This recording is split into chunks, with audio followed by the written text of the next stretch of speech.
Hello guys, it's me Muniba and welcome to Muniba's kitchen. जैसे जैसे सर्दियां आती जा रही हैं, हमें अपने आप को गर्म रखने के लिए कुछ ड्रिंक्स इस्तेमाल करनी पड़ती हैं और ख़ास तौर पे लड़कियां जिन्हें घर का काम करने के साथ साथ अपनी सेहत का भी ख्याल रखना पड़ता है, उनके लिए ये ड्रिंक सबसे अच्छी है। तो जल्दी से रेसिपी स्टार्ट करते हैं। तो सबसे पहले कुछ बादाम को हम पानी में डिप करके रख देते हैं ताकि हम इजीली उसका छिलका उतार सकें। मैंने इसे 3-4 घंटे के लिए पानी में डिप किया था। आप ओवरनाइट के लिए भी रख सकते हैं, क्योंकि जितनी ज़्यादा देर तक आप इसे डिप करके रखेंगे इसका छिलका उतनी आसानी से उतर जाएगा। अब मैं ले लेती हूँ 4 डेट्स और कुछ कैश्यूज़। अगर आपको नट्स से एलर्जी हो तो प्लीज़ ये स्टेप स्किप कर दीजिएगा, क्योंकि मैं नहीं चाहती आपको कोई भी प्रॉब्लम आए। इन खजूरों को खोल के इनके सीड्स निकाल लीजिए। फिर आते हैं अपने नेक्स्ट स्टेप की तरफ, जो कि है इसको ग्राइंड करना। और इसे ग्राइंड करते हुए मैं 1 कप मिल्क का शामिल कर देती हूँ इसमें।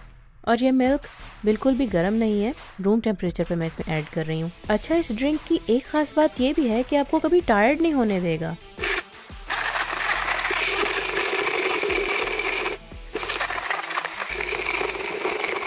आप इसे 2 से 3 मिनट तक ग्राइंड करेंगे ताकि ये डेट्स अच्छी तरह से इसमें मिक्स हो जाएं। तो अब जल्दी से इस सारे पेस्ट को एक जार में डालते हैं और जल्दी से मिल्क गर्म कर लेते हैं।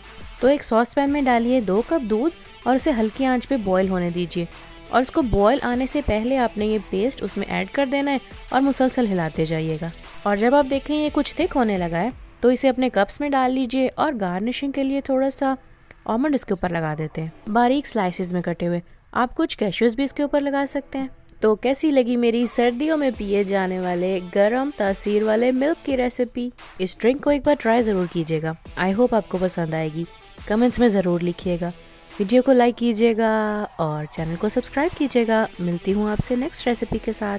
Bye bye.